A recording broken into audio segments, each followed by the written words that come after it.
Alright, so I'm going to talk about death in Canada and what might cause it and how we can prevent it at the end. Okay, so I'll start by talking about why it matters to study the causes of death in Canada, and then I'll talk about how these statistics on it can help and how they'll be useful.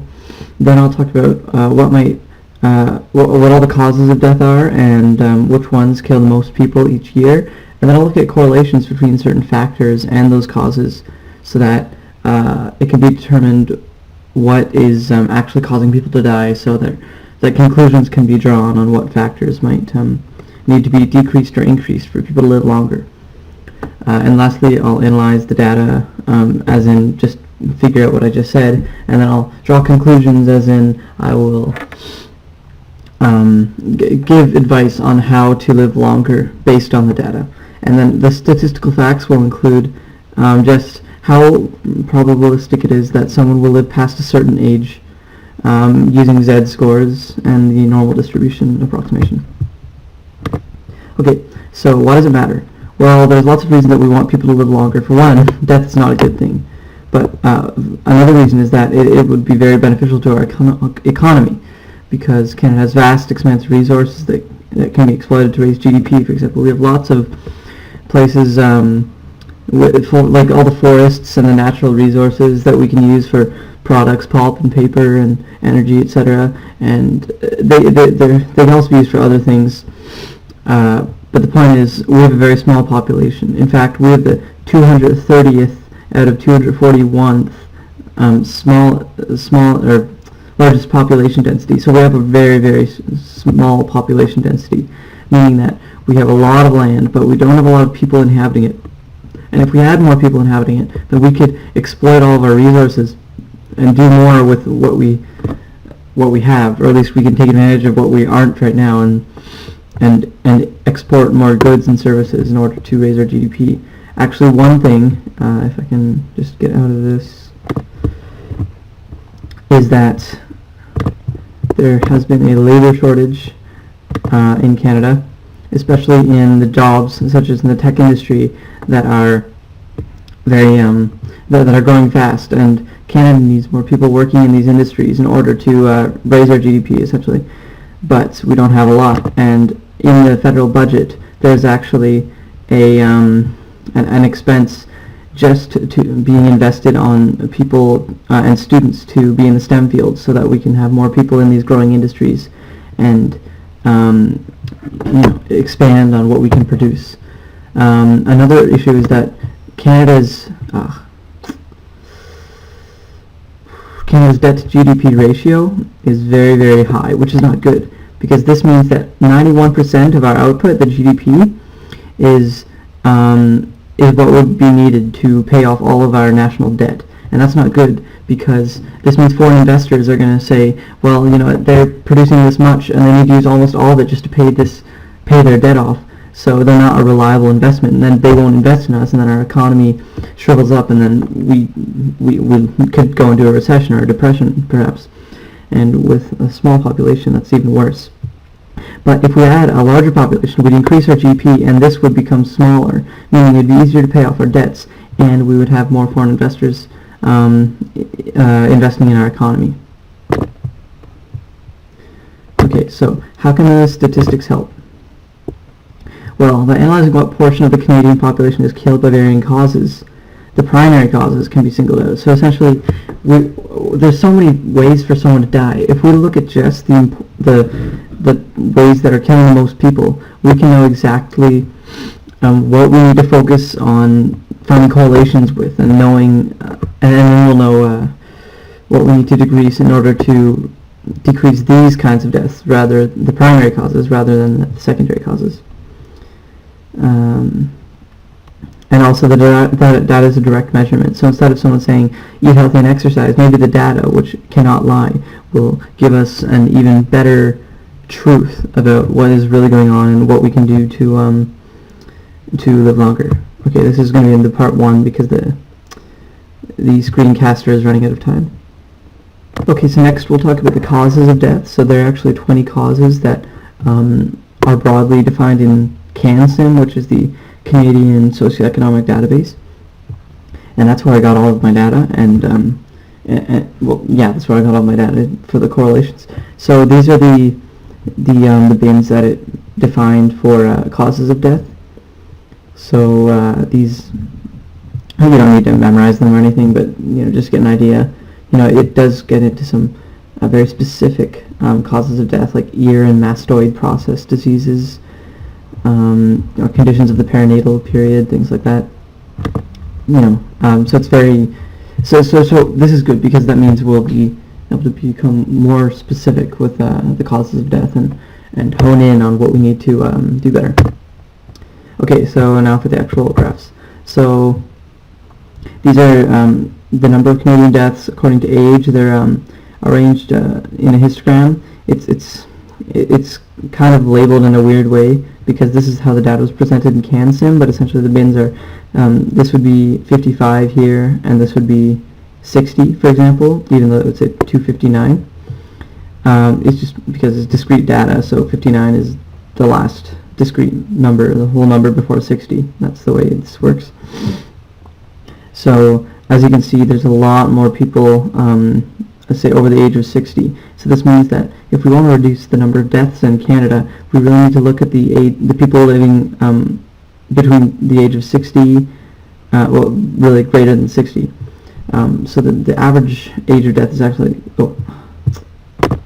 76, which would be right over here, and the standard deviation is 15.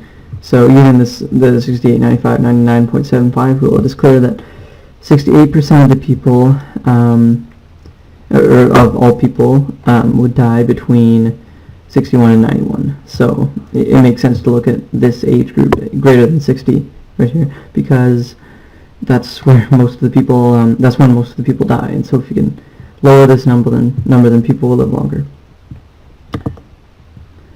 Okay, so there are here are the causes. So it's really hard to read this, but I'll just point out what they are. So this one here, the highest one of all on both of these, is neoplasms. And neoplasms is just cancer. So cancer is the leading cause of death for all people of all ages, and then this one down here is under 60 years old. So it's even youth, or in other words, people under 60 are dying. I guess non-seniors. This one here, the second highest cause of death for seniors, really. This is actually all deaths, but if it's greater on this graph, it would clearly have to be the second greatest for seniors,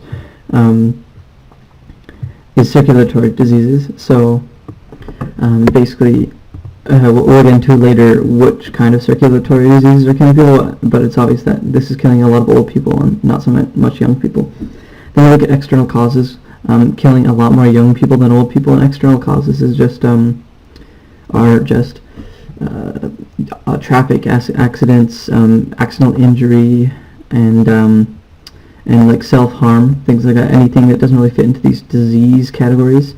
There's one about mental health over here, but in general these are all diseases and external causes and anything non-disease, and then there's also not classified here, which doesn't kill a lot of people at all. But it is clear what's killing older people compared to younger people. Older people are more dying of circulatory disease, and younger people are more dying of external causes, but they're both dying of cancer. So cancer affects both populations equally. Alright, so now this is the change. So essentially I looked at the data from 2000 to 2013 and saw what proportion of the population it's killing. So cancer actually, if I just go back one, this is actually 30% of all people that are dying of cancer. So cancer kills 30% of all people, and between 2000 and 2013 it went up by barely anything. So you can see that it's still killing about 30% of all people, from 2000 to 2013 it's been doing that. But then you look at mental and behavioral disorders, and you see that from 2000 to 2013 it's now killing 4% more people. So whatever was killing, proportion of the population was killing in 2000, it's killing 4% more than that in 2013, which is insane. Also see that circulatory diseases have decreased quite a bit. So that means that although circulatory diseases are killing far more elderly people. They're actually decreasing. And this could be due to the baby boomer population, which consists of the elderly people dying off, which means that it's going to be decreasing over time. Okay, so now we're going to see which aspect of each cause. So essentially, each of these causes are going to be subdivided into more specific causes of death. So for external causes, you see that self-harm, accidental injury, and transport accidents are killing the bulk of people, but really the most important one is accidental injury. And for mental disease, there's no competition. It's clearly organic mental diseases that are killing people, and that actually isn't. Well, when I looked at this, mental diseases killing lots of youth, I expected it to be.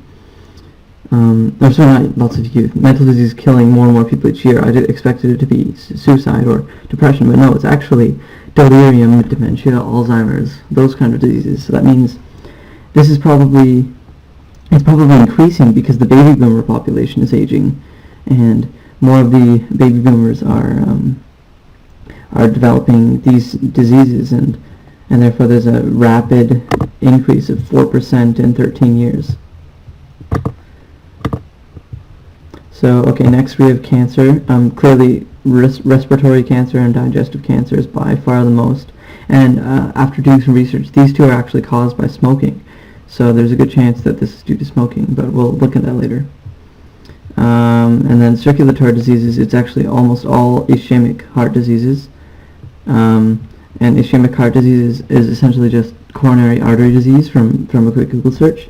And this actually increases with age. So it seems like circulatory disease is decreasing because the baby boomers are dying, but then mental and behavioral disorders are increasing because they're aging. So maybe I could be wrong, or maybe it's different sections of the baby boomer population, but either way there's a lot to explore.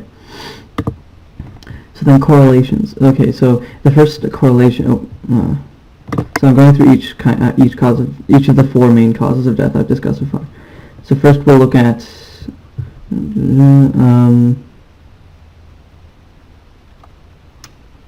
external causes, right? Sorry. So this would be auto accidents and people just being stupid and injuring themselves to the point of death, accidentally, Evel Knievel kind of stuff.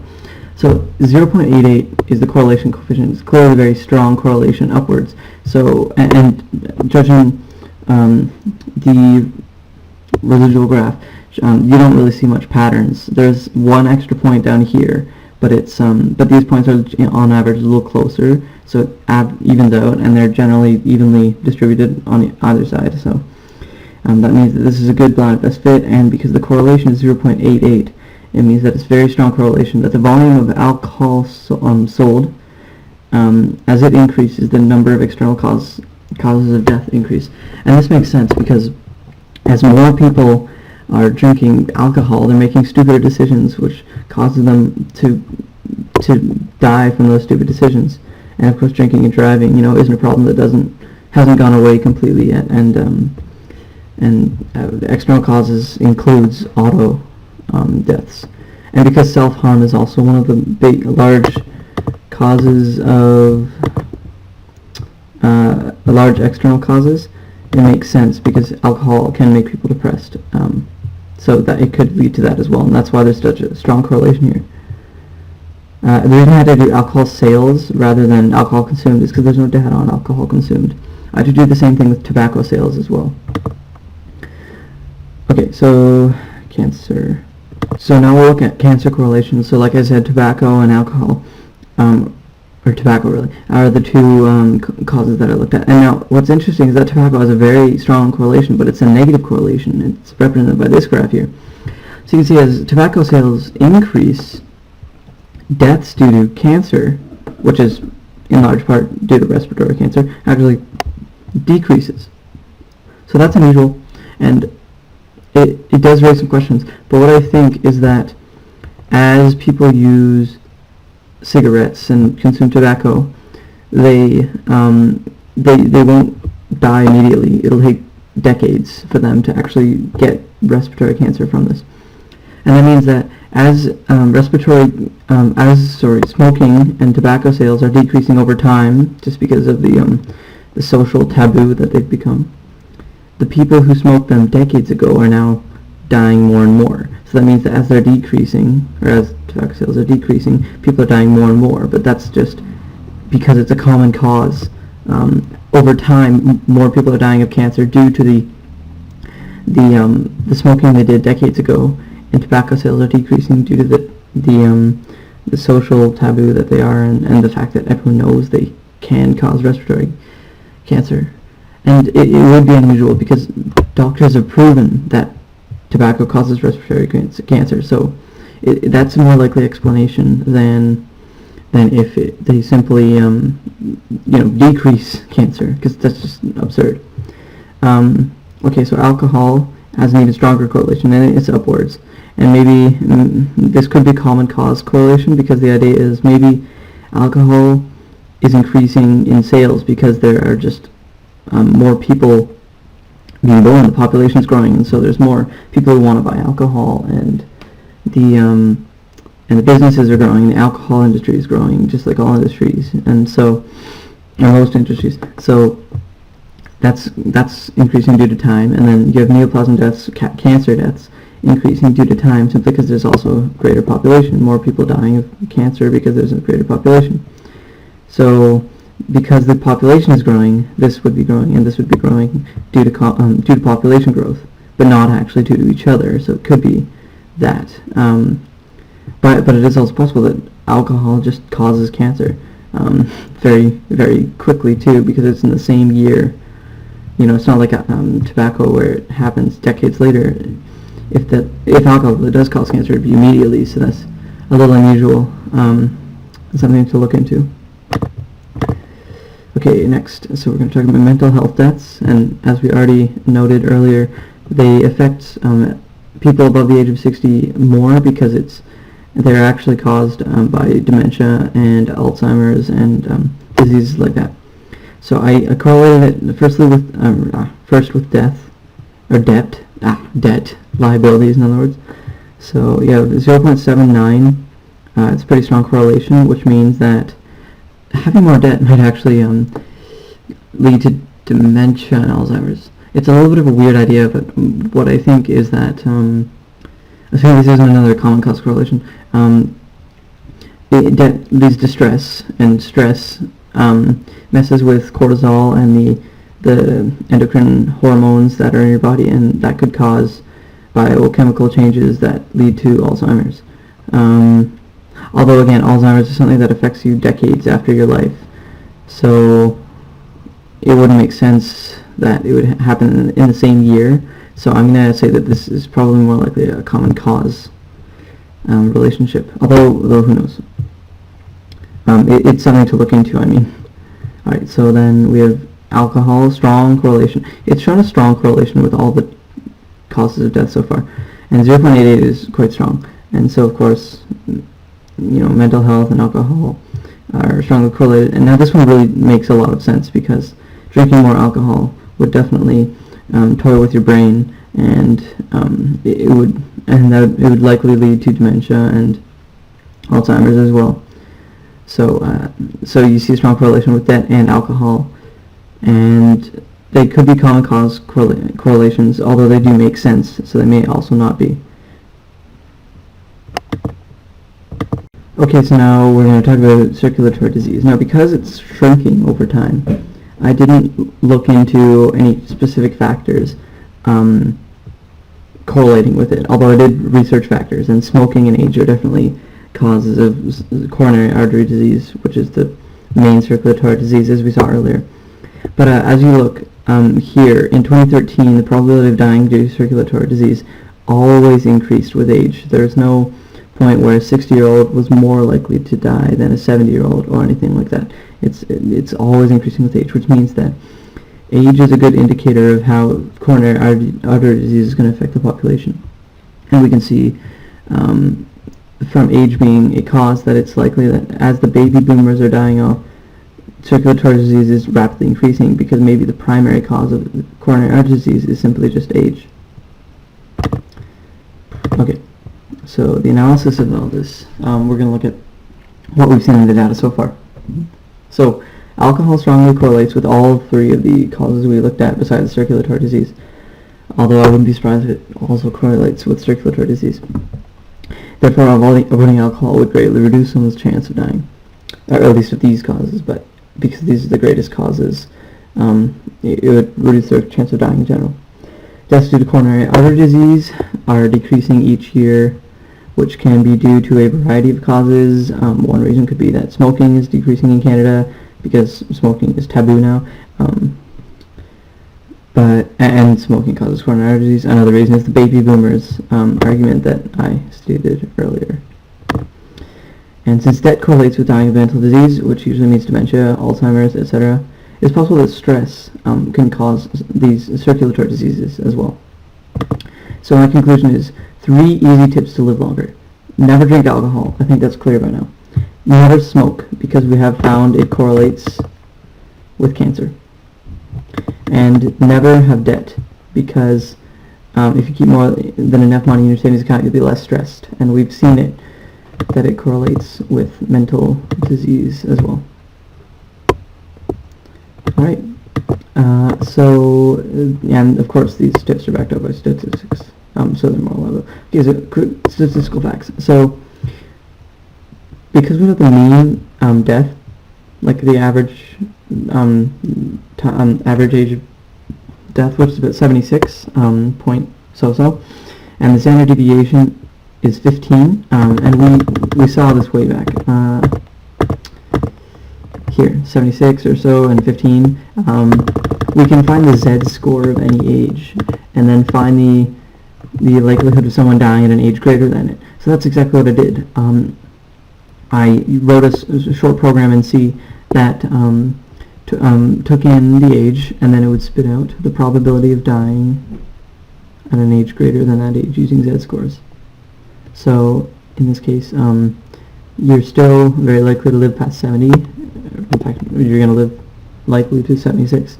But these are the probabilities that you would die at each age, die greater than each age. So if you, very high chance you'll live past 40 and 50 and even 60. And 70, it's still quite high, but getting over, and then it suddenly shoots down, and it's less likely for you to live past 80 or 90 than it is for you to live past 70, and so on. And like I said, I did this all using the standard Z-score for each thing, for each value in the original data set to approximate it on the normal probability distribution, or standard normal distribution. Yep. Alright, thank you.